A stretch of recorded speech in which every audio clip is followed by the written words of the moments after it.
ग्राम चक सलमपुर में बिन फेरे हम तेरे, बिना सात फेरों की कर ली शादी, बिना दहेज शादी की ये अनोखी मिसाल। जसवंत नगर के उक्त ग्राम निवासी एक परिवार में अनोखी शादी हुई। इस शादी में न शहनाई बजी और न ही ढोल धमाके। नव दंपति सात फेरों के बिना ही शादी के बंधन में बंध गए। शादी में सीमित लोग ही शामिल हुए थे। बिना दान दहेज के लिए दिए महज 10 मिनटों में के लिए अपनों का आशीर्वाद व कन्यादान बाद बिन मंडप हुई शादी। अभी तक अधिकतर जैसे आती जाती है बारात फेरे आदि रस्में होती हैं, किंतु सभी रीत रिवाजों को धता बताकर यहाँ एक अनोखा विवाह देखने को मिला, जिसमें दो अलग अलग परिवार के युवा विवाह के बंधन में बंधे। इस शादी की विशेषता यह थी कि इसमें न शहनाई बजी, न ढोल धमाके, न बाराती नाचे और न ही सात फेरे हुए। यहाँ तक कि कन्यादान की रस्म भी नहीं निभाई गई।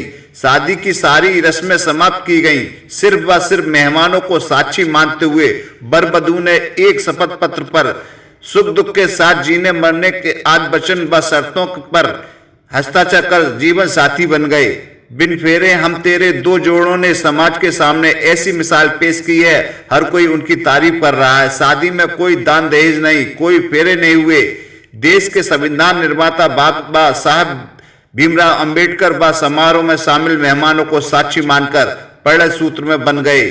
जसवंत नगर के ग्राम चक सलमपुर निवासी अटल बिहारी पुत्र राम प्रसाद दूल्हा बने व दुल्हन रजनी पुत्र विजयपाल सिंह निवासी कृष्ण नगर दिल्ली ने बताया कि उन्होंने अपनी शादी में आए गणमान्य व सम्राट इष्ट मित्रों को गवाह बनाया है और स्वजनों के आशीर्वाद प्राप्त कर बिन पंडित और सात फेरे बगैर दान दहेज सहित अन्य पिछली रीत रिवाजों से हटकर बिना सात फेरे की शादी की है। सिर्फ एक शपथ पत्र पर पढ़कर और हस्ताक्षर कर विवाह किया है।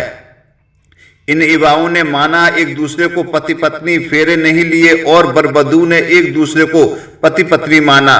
न शहनाई, न ढोल धमाके और न ही कन्यादान को लेकर नए जीवन में प्रवेश कर लिया।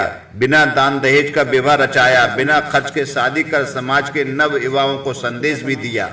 मेरा एक ये संदेश है, समाज को मेरा एक ये संदेश है, शादी होती थी कि जो शादी होती थी गरीबी और अमीरी आड़ी आती है, गरीबी और अमीरी आड़ी आती है। हमने उस गरीबी और अमीरी को खत्म करने को खत्म संविधान के आर्टिकल है, संविधान के आर्टिकल का हमें अधिकार दिया गया है, समानता का हमें अधिकार दिया गया है। हमने उस समाज शादी में हमने उस समानता के अधिकार को पूरी तरीके से लागू करने का काम किया।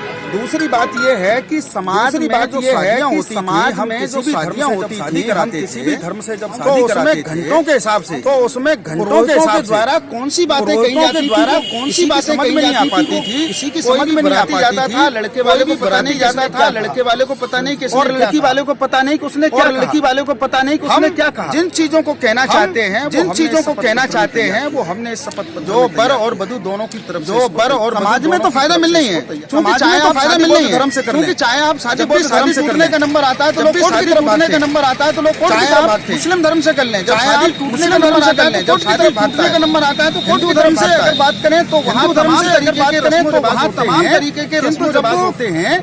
शादी टूटने के नंबर आते तो कोर्ट की, शादी टूटने के नंबर आते तो कोर्ट की। मैंने इसमें कोर्ट की भी पूरी व्यवस्था कर दी, कोर्ट की मैंने दोनों का समर्पण भी दिखाया है, दोनों का समर्पण भी दिखाया है, दोनों एक दूसरे के परिवारों को, दोनों एक दूसरे के परिवारों का संदेश है इस शादी के। ये मेरा संदेश है। ये शादी बिना दान दहेज की है, ये शादी बिना दान दहेज की। बेटी हो जाने पर और इस कोई भी हो जाने पर अब कोई भी व्यक्ति ये महसूस मेरे ना करे हो गया कि मेरे बेटी है तो बराबर है, बेटा है तो बराबर है, बेटा है तो बराबर है। जब शादियों में दान दहेज तो मैं समझता हूँ जाएगी, तो मैं समझता हूँ देश में जो 50% की हमारी आबादी है, 50% प्रताड़ित होती है, दहेज प्रताड़ित होती है, दहेज की वजह से प्रताड़ित होती है, हो जाएंगी। जब दहेज हो गई नहीं जाएंगी तो इसमें दहेज हो गई नहीं तो इसमें मतलब एक धारा दिखाई पड़ेगी।